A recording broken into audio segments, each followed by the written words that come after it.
Yo, what's up? We gonna watch another video from the Poor Man's Podcast Reacts. I've been watching some of this guy's videos. I like his opinions, not all of them, but I find this video interesting, so let's watch it together. That reason is simple. When you put 120... What's up, YouTube? Poor Man Podcast back with another video. Give me the HBO special. That's the Help a Brother Out special. Hit the like and the subscribe button for more content. Let's get right into the video. Look, there's a reason why 26 of the most physically fit women in the Marine Corps have failed out of this course. That reason is simple. When you put 120 pounds on the back of a woman, she crumbles like a fucking crouton. It's no way. It's no way. But this is real, and this is why I made that video, Men vs. Women in Sports, and this is why I didn't speak until the end of that video, because I want people to see with their own eyes the literal difference, the biological differences between men and women. There's such a ideology out there right now. There's a huge pressure for people to think that men and women are the same, and we have the same strengths and weaknesses. We have the same advantages and disadvantages, and it's just not true. But people are really starting to believe it. It kind of started with people saying that anything a man can do, a woman can do better. And then guys were like, oh, I mean, okay, for the sake of not arguing, we're going to choose our battles. We'll let you have it. All right, whatever. No harm, no foul. Then you started seeing every single Netflix movie being a 5'1" woman in latex with 9-inch heels beating up a 250-pound bodyguard. And then we started to go, I don't know. And then you start to go out and you start to see more women that are 5'1" hitting 6-foot tall men. And I'm gonna tell you this straight up. I have a friend that's 6'5" and he dates this girl, or he was dating this girl. She's maybe 5'1", 115 pounds soaking wet. And she literally thought that she could beat him in a physical fight. She thought that she could beat him up. Now you're seeing this actually happen in our military. Our military are lowering our standards to be more inclusive for women. China, our competition, has said that they want to make their men more masculine.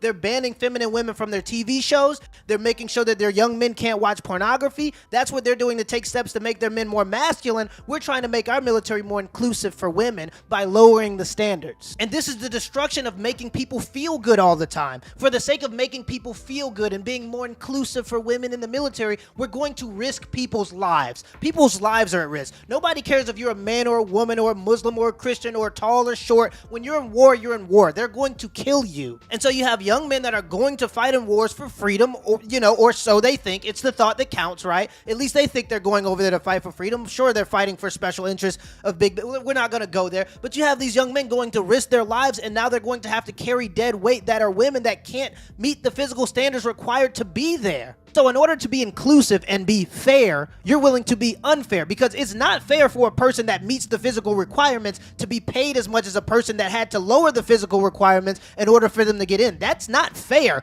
by any standard, but we're willing to do that in order to include people. It's equal opportunity versus equal outcome. And in the military, when you're lowering the standards for people to get in, that's equal outcome. You're wanting equal outcome, not equal opportunity. If there's one thing that we have left to be proud of as Americans, to be number one with, it is the power of our military, the greatest military force to ever exist in human history, and we're going to throw it away in the name of emotions and inclusivity. We've gotten so comfortable in this country that we forgot about war. We forgot what it looks like. We forgot what it feels like. We forgot how it impacts people's lives. Started the video off with Hispanic Pookie. We got Hispanic Pookie in here. Yeah, I'm going to have to cut that audio out. Can't no songs. It's a shame. We gotta name this. What are we gonna call a Hispanic Pookie and Ray Ray? What's the Hispanic version of the Pookie and Ray Ray? No, but this is why I always talk about the importance of female accountability, and I always use the example of Future because he's a person that everybody knows. I don't have to use the example of Future. If I go back to my old neighborhood, I can find plenty of dudes that don't do nothing. They don't do nothing but drugs. That's all they do. That's what they do, drugs. But they'll have 3 different baby mothers, and I just don't understand how you can allow yourself to get pregnant by a man that has shown his inconsistencies through his previous relationships. Future has 10 different baby mothers. That means in his situation, there is one irresponsible man, and that is Future. But the part that we never talk about is the 9 irresponsible women. And the reason we never talk about them is because they're always seen as the victims, when really the truth of the matter is they are consenting adults that seen that Future was not consistent with his first child. He wasn't consistent with the mother of his first child, but yet decided to lay down with him anyway. anyway and have a child. And by the way, committing to a woman is different from taking care of your children. Just because he doesn't want to commit to a woman does not mean that he doesn't want to take care of his children. Those two things are always equated because women see themselves as a package deal with their children, but that's not always the case. Sometimes men just don't like the woman. They want their child, they just don't like the woman, and some women aren't accepting of that idea. Nobody ever points out the fact that why are you laying down with a man that you know has shown himself to be inconsistent? Nobody points that out, and nobody holds the 9 women that allowed him to get them pregnant knowing that he was inconsistent after the first baby mother. Nobody ever holds those women accountable for anything. It's always just the man's fault. So while there's one irresponsible man, there are 9 irresponsible women, and we never talk about that issue. So that means that not only did you decide to lay down with the man that you know is irresponsible and wasn't going to commit to you, you decided to have a child by a man that was irresponsible and wasn't going to commit to you. And when I say you decided, I mean that as a woman, you have so many ways to protect yourself. You have condoms, you have birth control, you have plan Bs, and worst case scenario, which I do not recommend, by the way, so don't be in the comments, oh, you're recommending that women should. No, that's not what I'm saying, but it is an option. You have reproductive rights. So in 2021, as a woman, having a child is a decision. You get to choose the man that you have a child with. You can even sleep with him if you want to, as long as you use the necessary steps to protect yourself, but so many women are not even choosing to protect themselves from these men, and that's just crazy to me. And it's crazy because men like Future can only exist if women allow him to exist. Women get to gatekeep sex, meaning that if women said, I don't know, man, after the first 2 baby mothers, you didn't stick with them, it shows that you're kind of not consistent, Future. Guys like Future wouldn't be able to go and have 8 more baby mothers. But since women are never held accountable and they don't understand the power that they have as long as they have some kind of sexual accountability, they just go and do stuff willy-nilly, and then they end up in these situations, they deal with men that are inconsistent, and then they go on social media and complain that the guy's inconsistent. You knew what you were there for. You knew what kind of guy he was before you got involved with him, so why are you acting surprised when he's doing the thing that he's done already? And the kicker is, women will date guys like Future that are inconsistent only to try to make him a consistent guy. Why don't you just skip the risk factor and find a guy that's already proven to be consistent? I don't understand that. It's like you want to put yourself through hardship for no reason. There are plenty of guys that want to be consistent. Why go and try to make an inconsistent man consistent when you could just get a guy that's already consistent? The best thing, if you were in the womb right now and you could choose whether to be black, white, rich, poor, the one thing you should hope for as a child in the womb is my parents are married. But we're not talking about these absent fathers. Well, where are these absent guys? I mean, these moms are doing a heroic job. I mean, they're out there, they're working sometimes 2 jobs, they're getting their kids through school, they're feeding them, and the dads are nowhere to be found and nobody's attacking them. I come from a single family, single mother, okay? And I was raised really well. I'm doing really well. I'm going to school. I'm doing what I need to do to make it in life, and I'm pretty sure I'll probably be making more money than you, only because I'm not just famous for stating Wait a minute, what? a horrible opinion, not a statistic. But now, Ann, are you serious about this? Because everyone here is outraged in this audience. I mean, you are citing statistics. I know that they're credible. Okay. But what we're hearing here is you've kind of focused this approach, you know, anti-single mothers. Do you really believe all of that stuff? who's the Christian here, Father? I care about the children. I care about how they are raised. And for you to be encouraging women to have children out of wedlock and discouraging them from being sent and to nice adoptive homes, I find shocking. No, don't hurt her, please. She's saying she's going to hurt you. Hold on. No. Listen, first of all, you are nobody to pass judgment because half of us didn't even know who you were until today. Second, I am a single mother. And I am a great parent. I own a business. I go to school full time. My daughter is smart. She is happy. I'm a mother and a father. And I am great parents. We should be questioning how well adjusted you are. I wish single mothers all the luck in the world. Very helpful having you all stand up and insult me.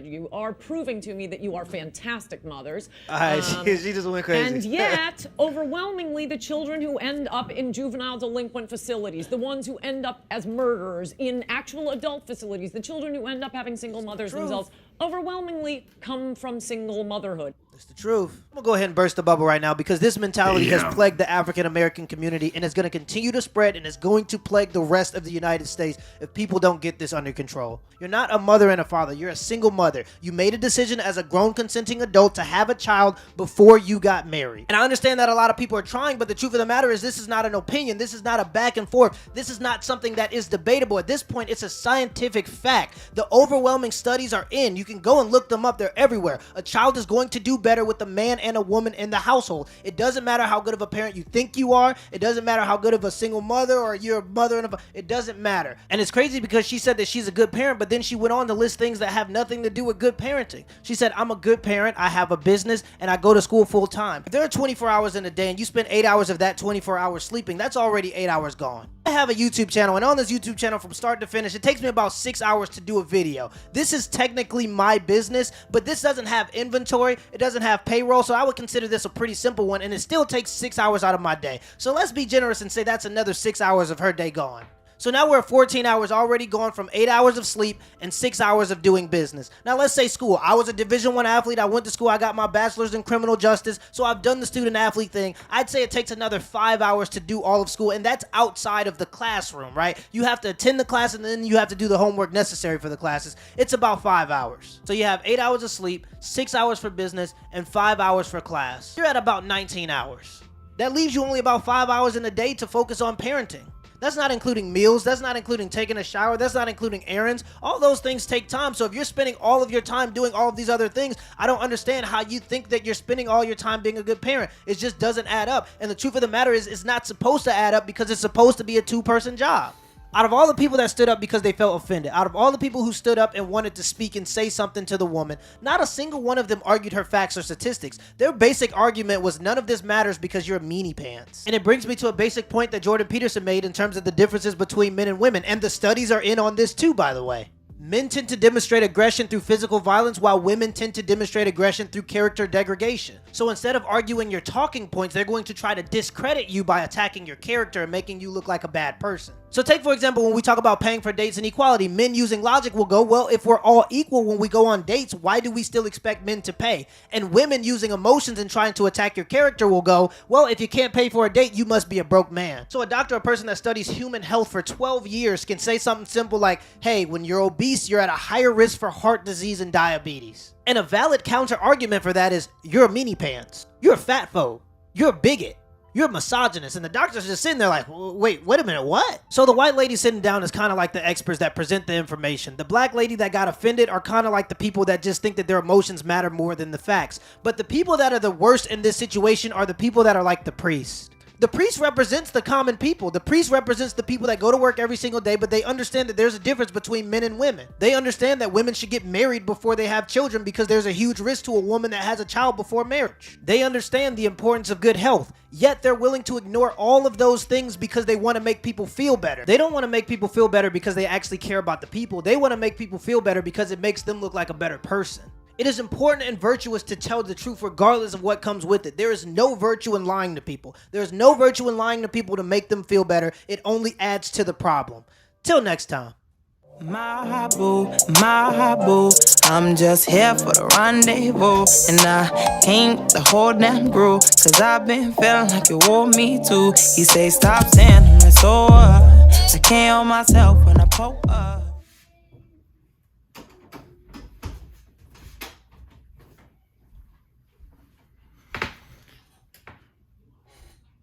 Wow, I agree. That priest was horrendous. Completely horrendous. Talking a lot of shit like he know what he talking about, but he don't know shit. Nothing. Absolutely nothing. Let me know what you guys think. Let me know in the comments. Don't forget to like and subscribe. I'm not really going to opinionate on topics like this yet unless I know that you guys are interested in hearing my opinion. So if you want me to watch more videos like this, let me know. If you don't, let me know too. I'm here for you. Anyway, peace out. Deuces. Catch you in the next one.